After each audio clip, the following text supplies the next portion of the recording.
श्री राधे राधे नमस्ते। हम एगो किसाने पर गीत गाओ तनी सुनब से कैसा लगा था कमेंट बॉक्स में जरूर बताए से शुरू से आखिरी ले सुनब से किसान के सुनेला के नहीं सुनेला। हम त हई किसान के बेटी बहू हई किसान के हमार के हुए ये भैया सुनी है न सरकार जे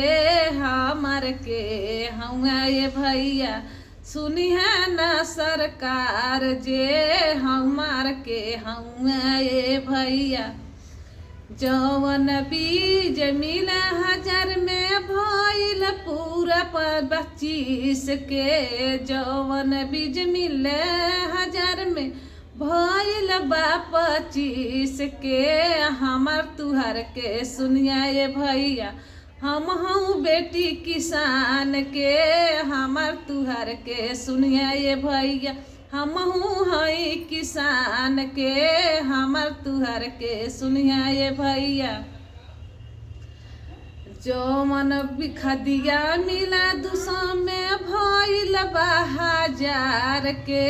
कैसे खेती होइया ये भैया के सुनी है हमार तुहार कैसे खेती होइया ये भैया के सुनी है हमार तुहार कैसे खेती होइया ये भैया। डीजल महंगा भइल बा कैसे जोताई खेत हो डीजल महंगा भइल बा कैसे जोताई खेत हो महंगी भैया चढ़ल बसर पर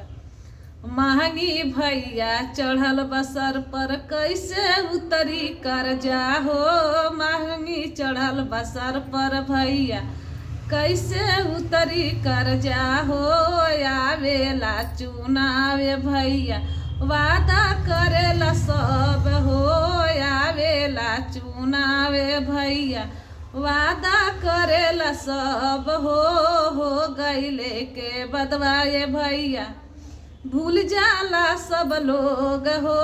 भइले के बाद चुनाव आए भैया भूल जाला सब लोग हो। हम हई किसान के बेटी बहू हई किसान के